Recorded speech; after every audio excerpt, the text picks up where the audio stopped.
G'day guys, welcome back. In this video, we're going to have a bit of a better look at all of our off-grid setup. Let's go.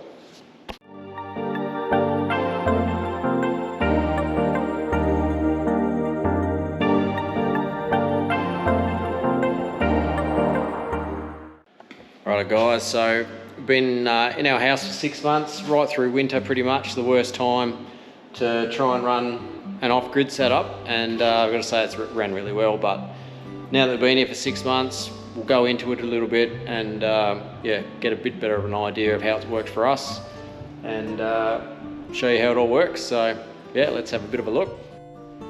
So this is the system down in the shed. Pretty much this is the whole guts of what runs our whole house.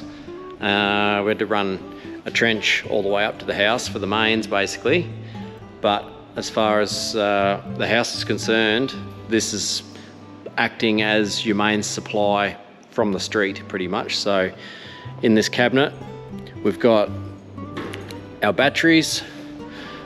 So we got four kilowatt batteries there, and it's modular, so you can basically plug in as many as you want to expand if you want more battery storage.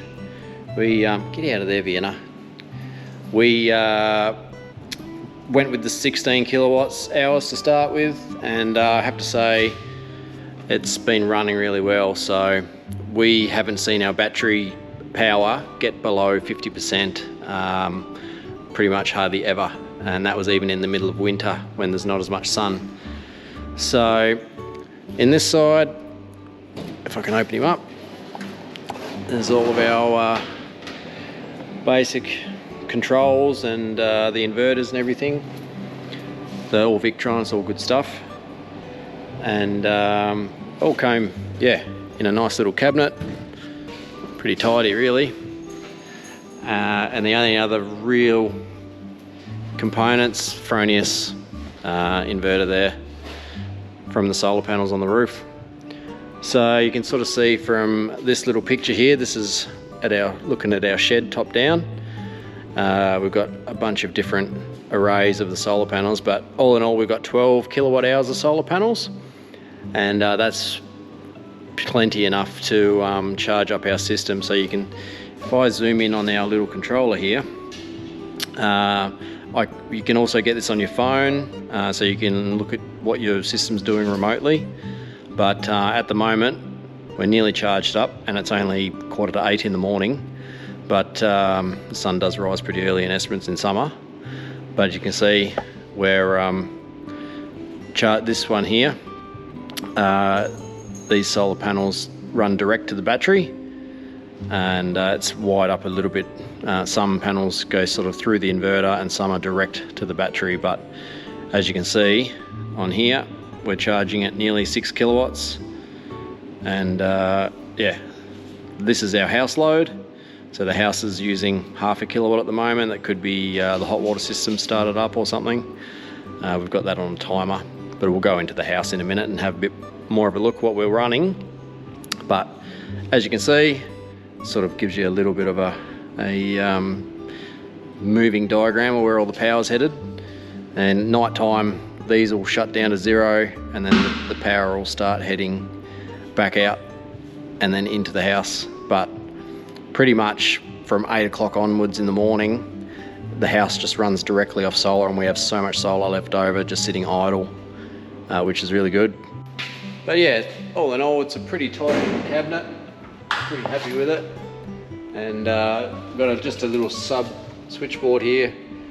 We allowed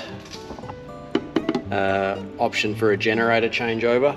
So we were originally, come outside here, we had a generator that we used for the construction of the house, and we were going to put it on this slab down here, wire it in and have a generator backup. But after doing winter and the batteries didn't even get under 50%, we thought no point having a generator. We just sold the generator, and if we wanted to, we could just get another battery slotted in, and if we needed a bit more power, if we wanted to put in a couple of air cons or something possibly.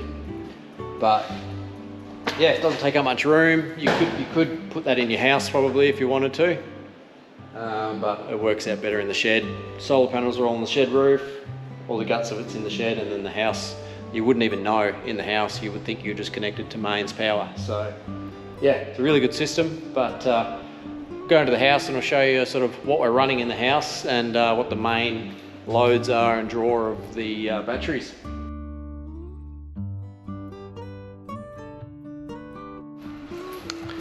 So the power runs from the shed all the way underground, up into the roof space, right through the roof, and then into our switchboard in our house, which is just like any standard switchboard in a grid connected house. It's got a little bit of a diagram there, but when you're in the house, yeah, everything is the same as if you're in a standard old grid connected place, but makes it nice and simple. So we've got no gas connected anywhere in the house. It's one less thing we have to worry about.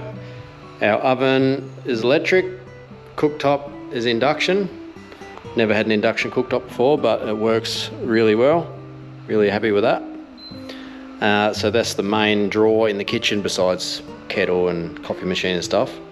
But yeah, if you're cooking a roast or something, we've had no issues with that. Cooked roast in the middle of winter, heaps of battery power.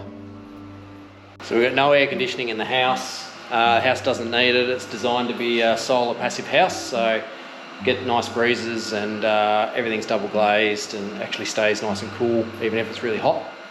So no aircon, so that's one big load I guess that's not being put on the batteries. Having said that, the Sparky that put the system in runs the exact same system at his place, and he's got a few more batteries, but he runs a bunch of aircons all year round. A few kids and all the rest of it, and he doesn't have any issues at all either. The only thing we have is a wood heater for middle of winter. Yeah, that's our only heating. Cooling's not required.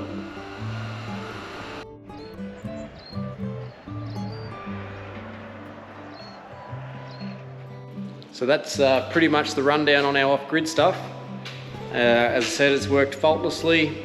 Haven't had any power outages or anything. Even a few weeks ago in town, apparently the power was out and we didn't even know because we're not connected to the grid. And only found out about it from going into town and then realising there was no FPOS anywhere because all the power was out in town. So sometimes when things like that happen, it's good to be off grid, but it's yeah, really good system, really happy with it. As I said, living in the house, we haven't had to change anything. You would never know that it's off grid. So in that regard, it's been awesome. So even if we eventually move house or something, we'll be doing the same thing again, I reckon, because it's just been so good. And as I said, zero power bills. So yeah, any questions, let me know. But that's our off grid stuff. Thanks for watching.